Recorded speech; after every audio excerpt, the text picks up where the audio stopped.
बीमारियों के इलाज में होने वाले खर्च का बड़ा हिस्सा दवाइयों का होता है। हमारी टीम की एक सदस्य ने आमतौर पर काम आने वाली कुछ दवाइयों का एक प्रिस्क्रिप्शन डॉक्टर से लिया। फिर उन्होंने ये दवाइयाँ बाजार में एक केमिस्ट की दुकान से खरीदी। कितना? 2151। और यही दवाइयाँ उन्होंने जेनेरिक मेडिसिन्स की दुकान से भी ली। कितना हुआ इसका? 354। दवाइयों की कीमत में जमीन आसमान का फर्क दिखाई दिया। राजस्थान में कम कीमत में मिलने वाली इन जेनेरिक दवाइयों की शुरुआत की चित्तौड़ के पूर्व कलेक्टर डॉक्टर समित शर्मा ने।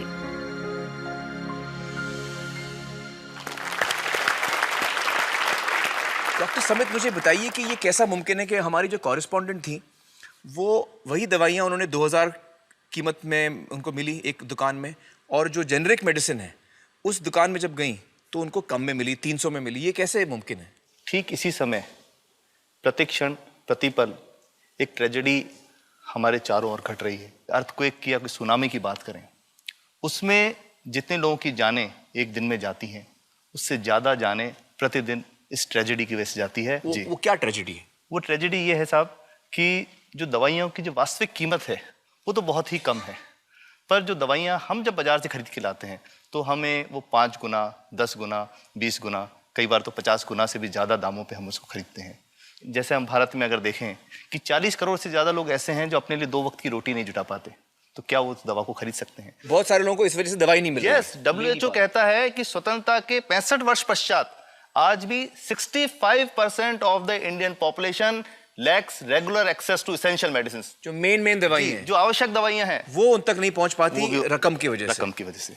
मुझे बताइए कि ये जो जेनेरिक मेडिसिन जो हम कहते हैं, अभी ये अंग्रेजी का शब्द है, इसको हिंदी में कैसे समझाएं? मैं आपको बहुत सरल भाषा में बताता हूँ। तो ये जेनेरिक नाम जो दवा का जो मूल सॉल्ट है, जो इसके अंदर जो दवा है उसका नाम है, केमिकल नाम, उसका केमिकल नाम है। अब जैसे और उदाहरण अगर सरल करके बताएं इसको, तो जैसे ये लड़की दुबली पतली सी नजर आती है, तो मैं अगर डॉक्टर हूं तो मैं इसको ये कहूं 1 गिलास दूध सुबह, 1 गिलास शाम को पिया कर।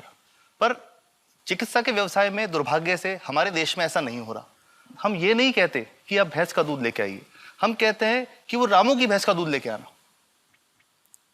यही ब्रांडिंग है। ये जब उसकी दुकान पे जाती है वो कहता है 500 रुपये लीटर है, लेना है कि नहीं लेना।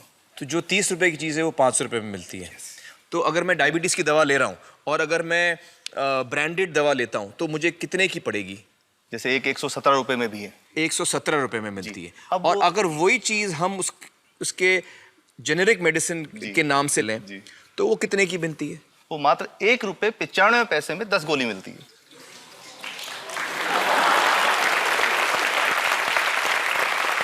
और दोनों गोलियों में कोई फर्क नहीं है किसी किस्म का? 100% समान, क्योंकि इसकी उत्पादन लागत ही इतनी है। उसका manufacturing, packaging, transport, retail margin, जो उसके मार्जिन जो हैं, जो हमारे ज्यादा वो सब मिला करके उतने की ही पड़ती है।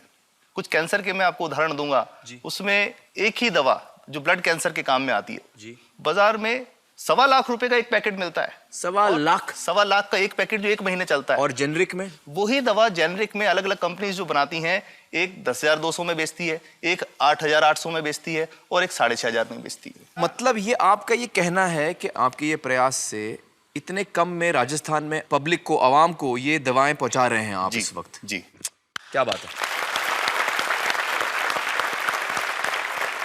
मेरा ये सवाल है कि डॉक्टर्स जो हैं वो हमारे पर्ची पर जेनेरिक नाम क्यों नहीं लिख के देते? क्यों लिखते हैं वो ब्रांडेड? जाने नहीं देंगे बाहर फिर? नहीं, सब जाने देंगे। जब एक नया मेडिकल प्रैक्टिशनर जब प्रैक्टिस शुरू करता है तो उसके पास जो कंपनी के जो मेडिकल रिप्रेजेंटेटिव्स होते हैं, सेल्स बढ़ाने का उनका काम होता है, मार्केटिंग प्रिंसिपल के हिसाब से सेल्स एजेंट होते हैं बेसिकली। फिर वो कहते हैं साहब आप हमारी जो दवा है यही लिखना, ये बहुत बेहतर दवा है, इससे मरीज ठीक होगा। और उनको डॉक्टर्स को लिखने के लिए उनको प्रेशराइज किया जाता है, उनको टेम्प्ट किया जाता है। तो ये इसमें बहुत बड़ा कारण है जो दवा की कीमत को उसकी वास्तविक कीमत से 5-10 गुना 20 गुना तक बढ़ा देता है। ये बहुत बड़ा कारण है, क्योंकि हमारे पास जब हम टेंडर करते हैं तो बहुत सारे कंपनी वाले आते हैं, जो भारत की जो सबसे बेहतर कंपनियां, जिसके भी नाम वो रेपुटेड कंपनियां जिनके नाम आप ले सकते हैं, वो सभी हमें वो उसको जो 70 रुपए की है उसको 2 रुपए में 5 रुपए में दे रही है, 30 रुपए की दवा 2 रुपए में दे रही है। इतना ज्यादा फर्क। तो कंपनी तो दे सकती है और देना चाहती है और हमें देती भी है इतनी कम दामों में, हमें दे रही है ना, ये संभव तो है। अच्छा, मैं आपको बताऊंगा कि भारत से हम लगभग 45,000 करोड़ रुपए की जेनरिक दवाइयां प्रतिवर्ष विदेशों को निर्यात करते हैं। आप भेजते हैं दुनिया भर में जेनरिक, ये जो सस्ती दवाएं हैं आप विश्व भर में भेजते हैं, और हमारे लोगों को नहीं मिल रही। हमारे देश में महंगी है, हमारे देश में महंगी है, और अगर ऐसा है तो हमें कोई ईस्ट इंडिया कंपनी की जरूरत नहीं, हम वापस उसी दिशा में जा रहे हैं। आपने जब ये शुरू किया तो आपको कोई रेजिस्टेंस फेस करना पड़ा राजस्थान में? देखिए, जो प्रयास हम कर रहे हैं ये बेसिकली धारा के विपरीत बहने का एक प्रयास है जी। काफ़ी थ्रेट्स भी हैं, क्योंकि इसमें माफियाज भी हैं, ड्रग माफियाज जो ऑपरेट करते हैं, और हम हमेशा ये बात कहते हैं कि हम 100 साल से भी पुरानी शोषण की व्यवस्था को बदलना चाहते हैं, पर हमने हमेशा डॉक्टर्स को दोषी नहीं माना। जी। सारे डॉक्टर्स बुरे नहीं है, 50-60% तो जेन्युइनली वो चाहेंगे कि गरीबों को कम कीमत पे दवा मिल जाए, वो चाहेंगे। और आज भी ऐसे डॉक्टर्स हैं जो अपने घर से सैंपल्स ला करके अपने जेब से पैसे निकाल के मरीज का इलाज कराते हैं, ऐसे डॉक्टर्स आज भी हैं। बिल्कुल सही। तो मैं इनको एक उदाहरण भी बताता हूँ कि कैसे हमारे जो काम वाली थी उसका बच्चा था छोटा, इंसिडेंटली हम कोई समय छुट्टी मनाने कोई बाहर गए, जब हम लौट के आए 10-12 दिन बाद, तो वो लक्ष्मी के साथ उसका छोटा जो बेटा था राजू, वो भी उसके साथ आता था जब, और मेरे बच्चों के साथ खेलता था, मेरे बेटे के साथ खेलता था। तो वो लक्ष्मी अकेली ही आई, राजू नहीं आया। तो हमने पूछा कि क्या हुआ, तो उसने जो बात बताई कि साहब वो उसको, आप गए थे, उल्टी दस्त हो गया था। उल्टी दस्त की बीमारी के लिए वो जब दवा लेने गई तो केमिस्ट ने उसको कहा कि इसके तो 400 रुपये लगेंगे। तो उसने कहा साहब मैंने खूब मांगा, मेरे पास 400 रुपये मुझे नहीं थे, और मेरा बच्चा रात को ही उसको दस्त आते रहे, वो ख़त्म हो गया। और मैं आपको ये कहना चाहता हूँ कि वो जो दवा लिखी थी कि वास्तव कीमत 1.5-2 रुपये ही है, तो वो बच्चे की जान बच सकती थी। 65 वर्ष के बाद भी अगर कोई बच्चा उल्टी दस्त से मर जाए तो मैं नहीं समझता इससे शर्मनाक बात कोई हम लोगों के लिए हो सकती है।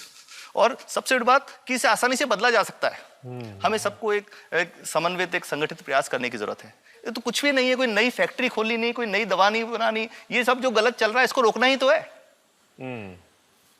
तो दोस्तों, डॉक्टर समित की बातों से हमें यह पता चला है कि दवाइयों का जो कॉस्ट होता है, जो उनको बनाने का खर्च होता है, वो बहुत ही कम होता है, और हमें इन कम दामों में ये दवाइयाँ मिल सकती हैं अगर हमारी राज्य सरकार जेनेरिक मेडिसिन की दुकानें खोले, जैसे राजस्थान सरकार ने किया है, और जिसके लिए हम उन्हें सलाम करते हैं।